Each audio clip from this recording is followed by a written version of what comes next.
Secretary, ভারতীয় জনতা পার্টির hawker ইউনিয়নের সম্পাদক শঙ্কর দাস বলেছে 1 টাকাও দিতে না। কিসের অধিকারে সে টাকা চায়? কোন অধিকারে?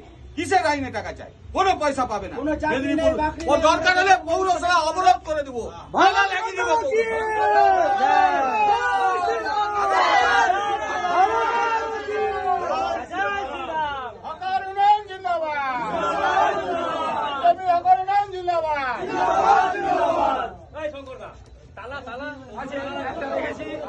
একটা রেখেছি তালা, একটা রেখেছি সবাইকে কালকে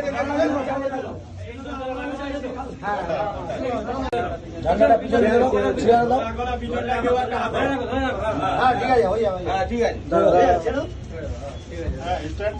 আমরা মেদিনীপুর শহরে ভারতীয় জনতা পার্টির হকার্স ইউনিয়ন গঠিত করলাম। এতদিন আমরা নন পলিটিক্যাল ইউনিয়ন করেছি, কিন্তু আমরা লক্ষ্য করে দেখেছি নন পলিটিক্যাল ইউনিয়ন করার জন্য হকার ইউনিয়নের গুরুত্ব কমে গেছে। তাই আমি 1994 সাল থেকে ভারতীয় জনতা পার্টি করি এবং প্রার্থীও থেকেছি, ভারতীয় জনতা পার্টির দায়িত্বও পালন করেছি। তা সত্ত্বেও হকারদের যাতে ক্ষতি না হয় আমি সেই চেষ্টা কখনো করিনি। আমি নন পলিটিক্যালি ভাবে সারা বাংলা হকার ও ক্ষুদ্র ব্যবসায়ী সমিতি করেছি, কিন্তু আমি লক্ষ্য করে দেখেছি তাতে রাজনৈতিক দল তৃণমূল কংগ্রেস INTTUC নামে আমাদের ইউনিয়নকে খর্ব করে, আমাদের হকারদেরকে বাধ্য করে আমাদের মিটিংয়ে আসা বন্ধ করিয়ে দেওয়া এবং আমাদের ইউনিয়নকে নষ্ট করে দেওয়ার জন্য আমরা অত্যন্ত দুঃখিত। এবং তাতে হকাররা শোষিত হয়েছে। কোনো দোকান কেউ বিক্রি করে দিয়েছে, তাদের কাছ থেকে লাখ লাখ টাকা তুলেছে। যখন খুশি কারুর দোকানে সমস্যা হয়েছে সেখান থেকে পয়সা আদায় করেছে। দোকান ছোট ছোট করিয়ে বিক্রি করেছে। লোকের দোকানের থেকে যেমন খুশি তেমন টাকা তুলেছে, যেটা দীর্ঘ হকার আন্দোলনের ফলে আমি কিন্তু তীব্র বিরোধিতা করেছি বা করছি। তখন শক্তি আমার ছিল না বলে আমি তার প্রতিবাদ রাস্তায় নেমে করতে পারিনি। আজকে মেদিনীপুর পৌরসভার চেয়ারম্যান প্রতিদিন হকারদের কাছ থেকে তোলা আদায় করছে। কোন অধিকারে হকারদের কাছ থেকে তোলা আদায় করে? মেদিনীপুরের চেয়ারম্যান, আমি আপনাকে জবাব চাইছি, কোন অধিকারে 20 টাকা, 10 টাকা, 30 টাকা আপনি আদায় করছেন? আপনার পৌরসভার কি অধিকার আছে? হকাররা মেদিনীপুর শহরের বাসিন্দা, তারা ট্যাক্স দিচ্ছে, আপনি তাদের কাছ থেকে তোলা আদায় করবেন কেন? একটা পৌরসভার রসিদ দিয়ে না তার কোনো মেমো নাম্বার আছে, না কোনো রসিদের সিরিয়াল নাম্বার আছে, সেরকম ভাবে আপনি পৌরসভার চেয়ারম্যানও তোলা আদায় করছে হকারদের কাছ থেকে।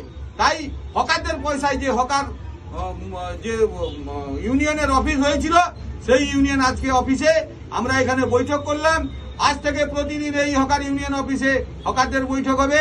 হকারদের কাছ থেকে কয়েক লক্ষ টাকা তুলে এই অফিস হয়েছে, সেই অফিস হকারদের। এই হকারদের অফিসে হকাররা আজকে থেকে বসবে। এই হকারদের অধিকার, এটা যেহেতু হকারদের সম্পত্তি, হকাররা আজকে ফিরে পেল। ভারতীয় জনতা পার্টি মানুষের পাশে থাকতে চায়, মানুষের অধিকার ফিরে দিতে চায়। যেখানে গণতান্ত্রিক অধিকার খর্বিত হবে, ভারতীয় জনতা পার্টি সেখানে তার পাশে দাঁড়াবে।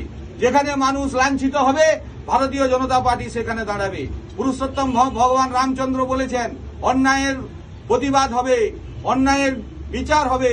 ভগবান শ্রীকৃষ্ণ বলেছেন, যখনই মানুষের উপরে আঘাত আসবে তখন ভগবান শ্রীকৃষ্ণ তার রুদ্র রূপ ধারণ করে এসে মানুষের ন্যায় করবে, মানুষের কল্যাণ করবে। তাই জন্য ভগবান শ্রীকৃষ্ণ বলেছেন, যদা যদা হি ধর্মস্য গ্লানির্ভবতি ভারত অভ্যুত্থানমধর্মস্য তদাত্মানং সৃজাম্যহম পরিত্রাণায় সাধুনঃ বিনাশায় চতুষ্কৃতাম ধর্ম সংস্থাপনার্থায় সংঘবামি যুগে যুগে।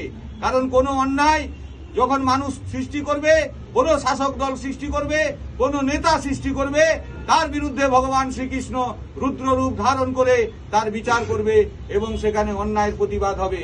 সমস্ত ভারতবর্ষের মানুষ যারা হিন্দু, মুসলিম, খ্রিস্টান, জৈন, বৌদ্ধিস্ট, সবাই শান্তিতে আনন্দে থাকবে, তারা ব্যবসা করবে, জীবিকা করবে। এটাই হকার ইউনিয়নের আদর্শ, এটাই ভারতীয় জনতা পার্টির আদর্শ, এটাই ভারতীয় জনতা পার্টির বিধান।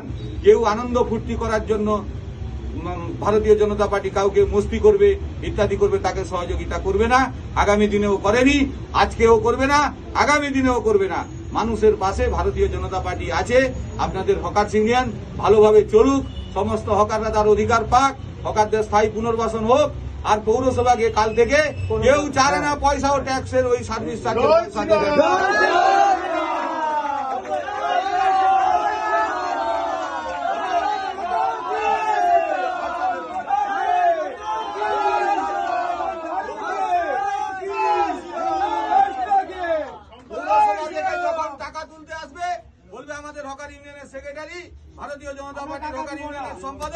শঙ্কর দাস বলেছে 1 টাকাও দিতে না। কিসের অধিকারে সে টাকা চায়? কোন অধিকারে? কিসের আইনে টাকা চায়? কোনো পয়সা পাবে না। কোনো চাকরি নেই, মেদিনীপুর বাকরি ও নেই। দরকার হলে পৌরসভা অবরোধ করে দেবো, ভাঙা লাগিয়ে দেবো।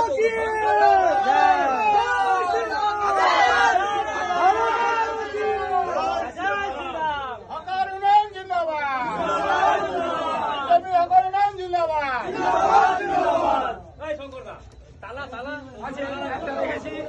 একটা রেখেছি, তালা একটা রেখেছি, সবাইকে কালকে ডেকে নেবেন।